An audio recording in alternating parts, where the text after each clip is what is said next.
নমস্কার, বাঙালি ঘরকন্যায় আজকে সকলকে স্বাগত জানাই। আজকে বানাতে চলেছি ধোসা। ধোসা আমাদের সকলেরই খুব প্রিয় একটি খাবার, কিন্তু এটা বানানোর একটা ঝামেলা বলে আমরা সকলেই মনে করি। কিন্তু আজকে ঘরে থাকা কিছু সাধারণ এবং খুব সিম্পল কিছু উপকরণ দিয়ে, যেগুলো আমাদের দৈনন্দিন জীবনে কাজে লাগে, সেই ধরনের উপকরণ দিয়ে আজকে ধোসা বানাতে চলেছি। আপনারা দেখতে থাকুন। প্রথমে একটা মিক্সার গ্রাইন্ডার নিয়ে নিলাম, তার মধ্যে আমি 100 গ্রাম সুজি দিলাম। এই সুজিটাকে একটু ব্লেন্ড করে নেব।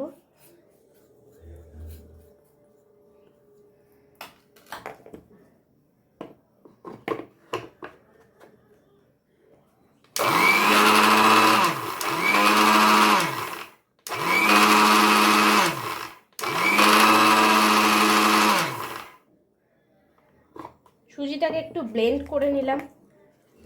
ব্লেন্ড করে নেওয়ার পরে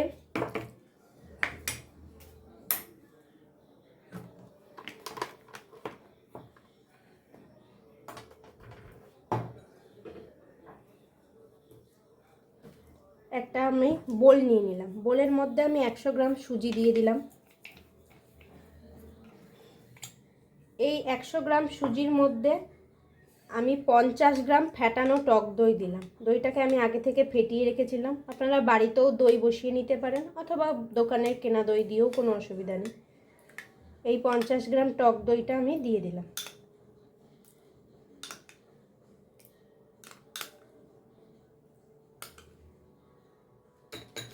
তার মধ্যে আমি দিলাম বেসন, 3 চামচ বেসন দিলাম, মোটামুটি আন্দাজ মতো 3 চামচ বেসন দিলাম। আর দিলাম আটা, আপনারা চাইলে ময়দাও ব্যবহার করতে পারেন। 3 চামচ আটা দিলাম। 3 চামচ আটা দিলাম। এর মধ্যে আমি স্বাদ মতো দিলাম লবণ, স্বাদ মতো লবণ,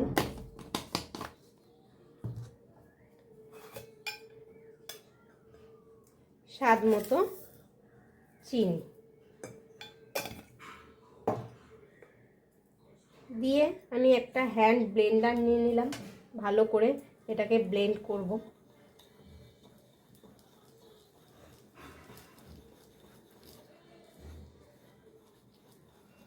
এরপরে আস্তে আস্তে পরিমাণ মতো আমি জল দিয়ে এটাকে মিশাতে থাকবো।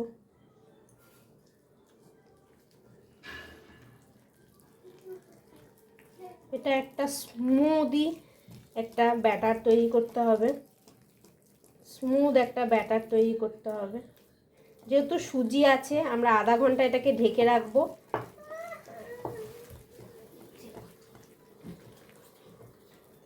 তার জন্য খুব মোটা করে করব না, একটু থিকনেস হয়েই যাবে।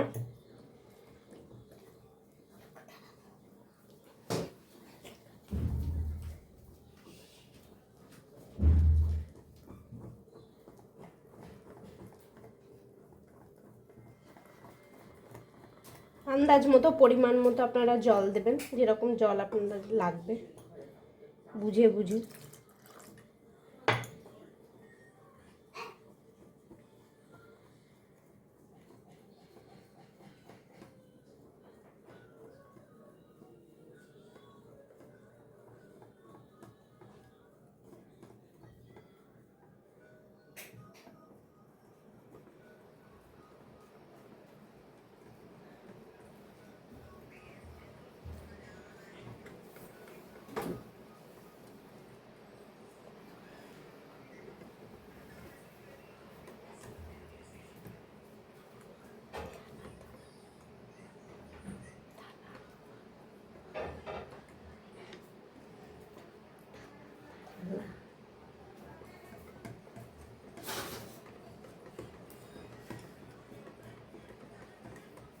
এরকম ধরনের একটা ব্যাটার তৈরি করব। মোটামুটি এরকম ধরনের একটা ব্যাটার হবে। এটাকে আমি আধা ঘন্টা মতো ঢেকে রেখে দেব।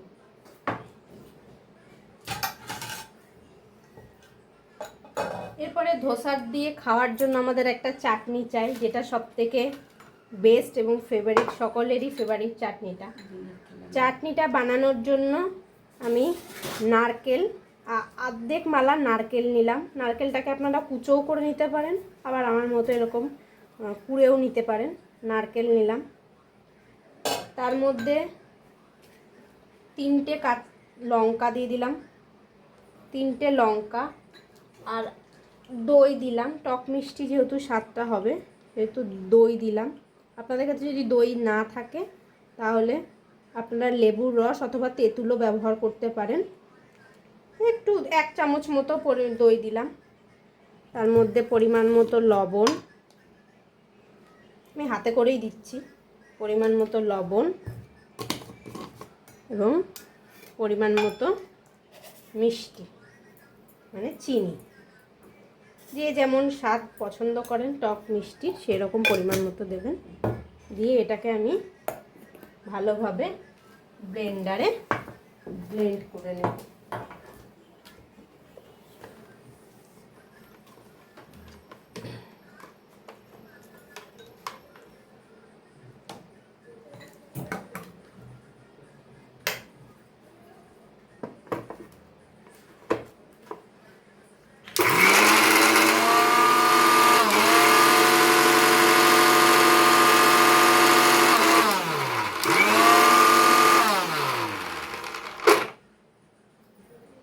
মধ্যে একটু জল লাগবে।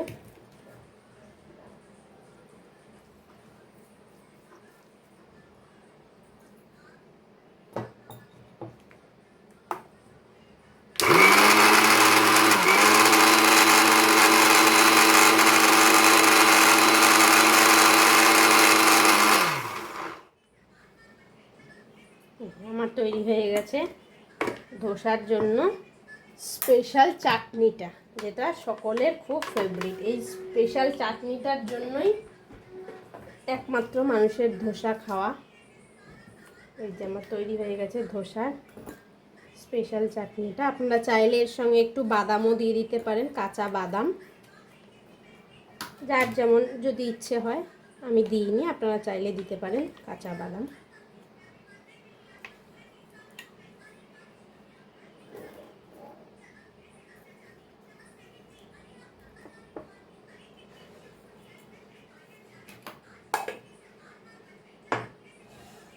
এবার আমার তৈরি করা ব্যাটারটা দেখব কীরকম অবস্থাতে এসেছে। যদি ঘন লাগে একটু, তার সঙ্গে একটু জল মেশাবো।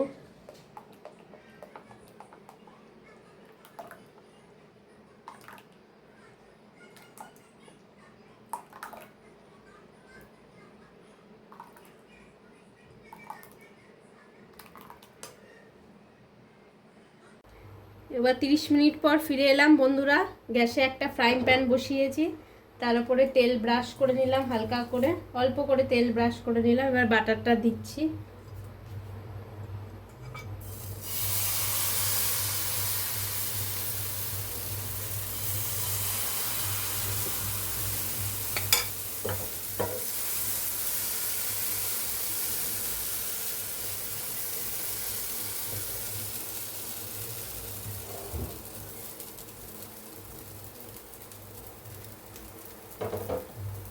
একটু আঁচটা একটু সিম করে দেবেন।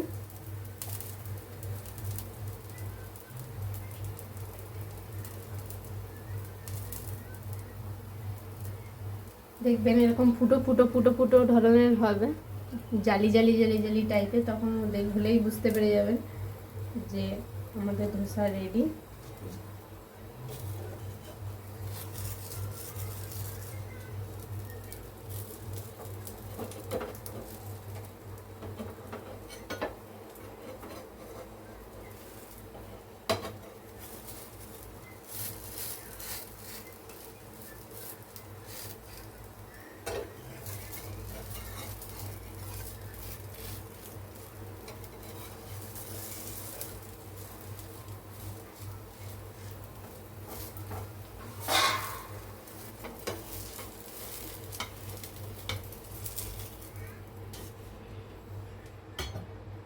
ভালো লাগলে চ্যানেলটিকে লাইক, শেয়ার এবং সাবস্ক্রাইব করবেন।